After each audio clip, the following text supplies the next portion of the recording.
인간이 풍요롭게 살기 위해선 무엇이 필요할까요? 가장 먼저 비옥하고 드넓은 땅과 인류의 젖줄이라 불리우는 물이 필요합니다. 그렇기에 예전부터 인류는 강이나 호수 근처에서 생활을 하였는데요. 세계 4대 문명이 전부 큰 강에서 시작된 이유도 같은 이유입니다. 인류를 더욱 풍족하게 만들어주었을 뿐만 아니라 물에는 땅에서 얻을 수 없었던 여러가지 선물이 많았기 때문입니다. 그렇기 때문에 강이 존재하지 않는 지역에서는 이를 대체하기 위해 담소화가 되어 있는 호수로 모여들어 생활을 시작하였는데, 사막과 같이 건조한 곳, 조그마한 담수가 있는 곳을 오아시스라고 하였습니다. 이처럼 건조한 곳에는 호수에 대한 의존도가 굉장히 높았습니다. 하지만 점차 인류가 발전하며 인구가 늘어나고 호수에 대한 의존성도 더욱 높아지며 자연스럽게 호수는 점점 메말라가는 상황에 놓여지게 되었습니다. 인구가 많지 않은 중앙아시아 건조한 기후에도 많은 국가들에게 엄청난 수량을 제공해주는 호수가 있는데요. 호수의 이름은 바로 아랄해입니다. 아랄해의 입지는 무수히 많은 유목민이 쉬고 가며 건조한 중앙아시아 기후에도 많은 동식물들이 잠시나마 목마른 입을 축일 수 있는 곳이었는데요. 어느 정도냐 하면 세계 전체를 놓고 봐도 사위에 들 정도로 넓고 깊은 호수로 불렸습니다. 이렇게 크고 아름다운 호수가 어째서 지금은 소멸할 위기에 처해 있을까요? 때는 1960년대 당시 우즈베키스탄으로 넘어가게 됩니다. 당시 소련은 중앙아시아의 많은 국가들에게 직간접적인 영향력을 끼치고 있었는데요. 소련은 인구가 많지 않았고 마땅한 수입이 없던 우즈베키스탄을 상대로 어떻게 하면 이익을 가져올 수 있을지 고민하였습니다. 하지만 건조한 땅에 심을 수 있던 작물은 많이 없었고 선택지 또한 없던 소련은 목화를 대량으로 재배할 목적을 가지게 됩니다. 목화는 기본적으로 땅의 지력을 많이 쓰게 되었고 막대한 물을 필요로 하였는데, 아랄해는 이런 소련의 목화 재배와 상황적으로 알맞았고, 소련은 아랄해로 이어지는 아무다리아강과 시르다리아 강에 댐을 쌓기 시작했습니다. 당시 호수 내 수량은 이 두 강에서 유입되는 물로만 유지되는 호수였으며, 소련은 이러한 사항을 신경 쓰지 않고 무작정 댐을 지어버리게 되었습니다.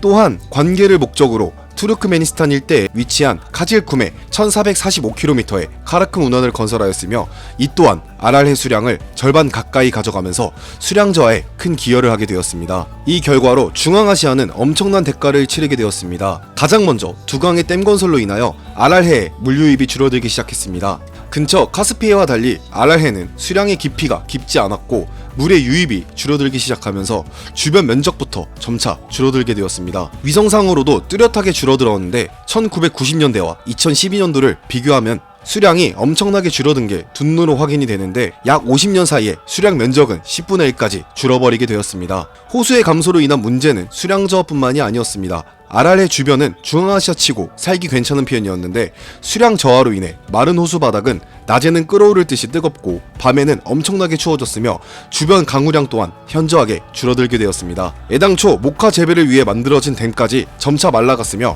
목화의 수확량 또한 현재는 점차 줄어들게 되었습니다. 1970년대 고려인들의 콜로스에 따르면 목화 재배는 소련 정부가 지정해준 면화 생산량은 무려 2배치를 찍을 정도로 괴물 같던 농장이었는데, 1980년대 아랄해의 사막화로 인해 점점 생산량이 줄어들며 현재는 평균치를 밑돌 정도로 많은 목화 농장이 사라지고 있습니다. 또한 아랄해의 수량 저하로 인해 호수 내 염도도 더욱 높아지게 되었으며 목화 재배를 위한 각종 화학 비료와 살충제 또한 고스란히 아랄해로 들어가게 되며 호수의 오염도 또한 최고치를 찍게 되었습니다. 이런 재앙의 끝에 아랄해는 1960년대와 비교하면 무려 95%가량의 수량이 줄어들게 되었고, 이를 좌시할 수 없었던 중앙아시아의 여러 국가들은 아랄해 수역 계획이라는 범국가 프로젝트를 시작하게 되었습니다. 인접국가인 카자흐스탄, 우즈베키스탄, 타지키스탄, 투르크메니스탄은 아랄해와 연결되어 있는 강의 유량을 관리하기로 합의하였습니다. 아랄해 수역 프로그램은 지금까지 3단계가량 진행이 되었는데 1992년 세계은행의 협력하에 시작이 되었으며 현재까지도 진행이 되고 있지만, 가장 큰 난관은 참가국 중